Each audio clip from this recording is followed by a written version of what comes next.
3, 2, 1, 0. All engine running. Liftoff. We have a liftoff. 32 minutes past the hour. Liftoff on Apollo 11.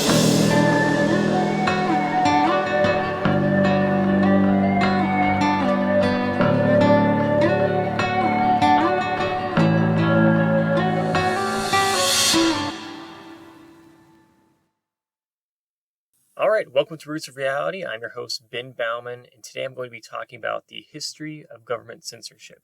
So throughout human history, one of the most dangerous things that a government can do is enforce censorship upon its people. Unfortunately, though, censorship is something that is not new and has actually existed a long time in human societies. For example, going all the way back to ancient Greece, the city-state of Athens about 2,400 years ago had one of the most famous philosophers of all time, Socrates, executed simply just because he was criticizing the authority figures in society. And thus, to get him to be quiet, they executed him.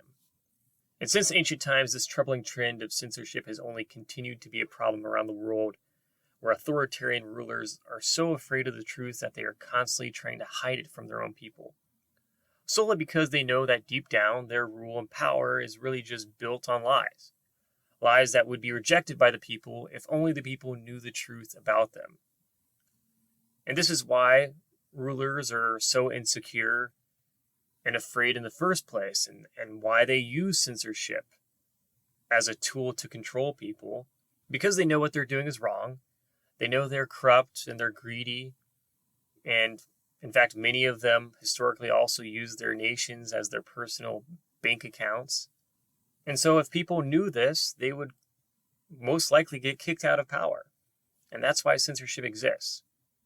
Because just like the famous American film, The Wizard of Oz, where the wizard throughout the entire film is thought of as this supernatural being, but later he is revealed to be just an ordinary man who is hiding behind a curtain, pretending to be someone he is not.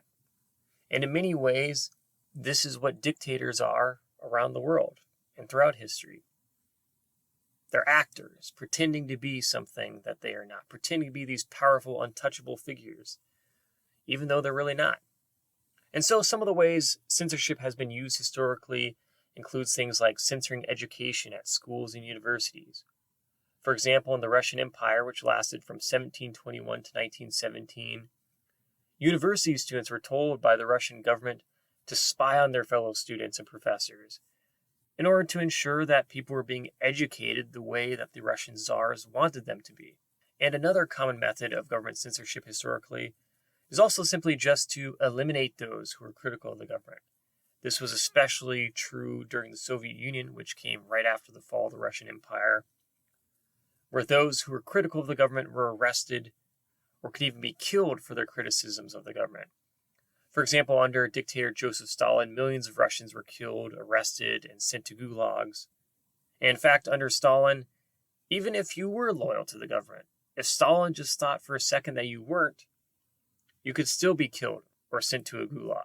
And these methods were also being enforced by the Soviet secret police, who were constantly spying on citizens and searching for people that they felt were disloyal, so that they could then arrest them and basically convict them in a fake trial that they were guilty of some sort of treason against the government, because simply there was really no justice system in the Soviet Union. And this strategy was also common in places like Nazi Germany, which existed from 1933 to 1945, and also in both the Soviet Union and in Nazi Germany. Book burning was also another thing that governments did, where any books with information the government didn't want you to read were destroyed. Now, today, the government censorship still remains incredibly common around the world. For instance, we still have journalists being arrested or killed in authoritarian nations like Russia, Iran, Syria, Saudi Arabia, Eritrea, Turkmenistan, Cuba, and more, just for reporting anything the government doesn't want people to know.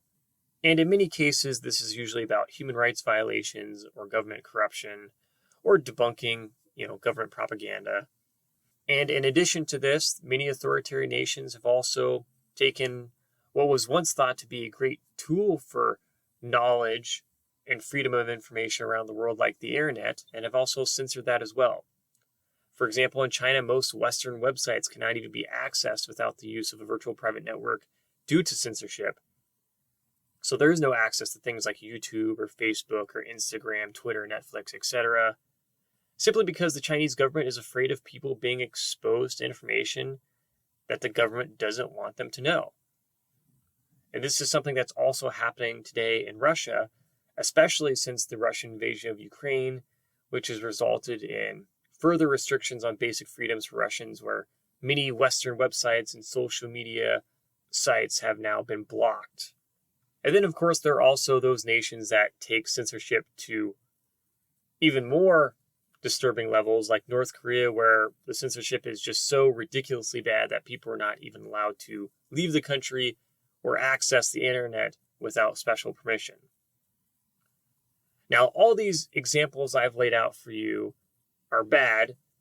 However, though, there are some humorous aspects to government censorship. For example, in recent years, harmless jokes about rulers in China and Russia have caused issues where the governments have actually banned some things that kind of make fun of the leaders of those nations. For instance, President Xi in China banned people from comparing him to Winnie the Pooh online, and the Russian President Vladimir Putin banned depictions online of him as a gay clown, which ultimately just shows that these two people are just a tad bit sensitive, to say the least. And so therefore, we're still living in a world filled with rulers who are constantly trying to destroy or limit the basic freedoms of their people. And honestly, it really is kind of just crazy to think about it, that some of us are here right now living in free societies where we can publicly criticize our government and never have to worry about any sort of punishment for it. Some of us can go in the street right now and yell out loud or hold a sign up that says, "Our president sucks," or "Our president's an idiot." And we'll never have any consequences for that. While there are still many people who would literally be risking their lives if they were doing the same. And it's really horrible because, life is short and we're just trying to make the most of this existence that we have. Yet some of us are really hindered by the lack of freedom in our nations. And some of us may never even taste that freedom. And it's really crazy to think also because, for those who do live in democracies, who may have read books like 1984 or Fahrenheit 451 or Brave New World, and we read these books as if the ideas in them were just fictional. Yet, for way too many people today, these ideas are still very, very real. And so ultimately, it's a reminder for us living in democracies that don't take your freedoms for granted, because there will always be wannabe authoritarians out there who potentially could come to power and would happily take those freedoms that you cherish away if given the opportunity. We see this around the world today, where there are nations like Turkey, for example, which has cracked down on freedoms over the years and have less and less freedoms for people. And there's many other examples. And for those who do live in dictatorships where there's lots of censorship, you really have limited choices in terms of what you can do about it. You can either accept the lack of freedom and hope things get better over time, or maybe you want to try to do something and you want to try to make your country better. And so maybe you try to get involved in your government, for example, and you try to reform it from within, which obviously could be tricky and hard, especially if the country is very authoritarian. Or you could just leave the country and try to go somewhere else. And so with all this in mind, we have to remember that dictators or wannabe dictators, again, are only allowed to control us if collectively as a society we allow them to. They are not some invincible evil monsters. Rather, they're just these delusional people that clearly have some sort of mental health issues who think that, for whatever reason, that they should be in power and in control They're these sociopaths, yet at the same time, they're also highly insecure and live in fear because they know that they can only survive as a ruler of their nation by making people afraid of them. And whenever I think about dictators around the world or historically, I think it's easy for people to dehumanize them as these kind of supervillains and really give them too much credit for, their intellect or whatever. In reality, though, they're just as vulnerable and human as everyone else.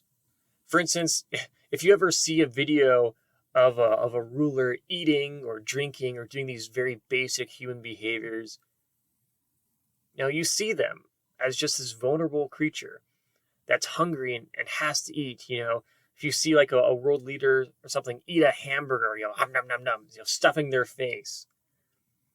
There's nothing that makes you think when you see that person's, wow, this really, dangerous, scary individual, because they're not. It's all a facade. It's all just a lie. They want to come off as these tough guys, but in reality, they're just like anyone else. And I think when people eat, that mask kind of comes off and they show that they're just like everyone else. So with that, obviously these situations are tough, and depending on which country you're living in, they could be tougher than other situations. But that doesn't mean we shouldn't always continue to strive for a society with greater freedoms and without censorship. And no matter what happens, dictators will always come and go. Their clocks are always ticking. But the societies that they ruled over will always be there and will always have the opportunity to make things better. So as always, remember, billions of years led to you, so make the most of it.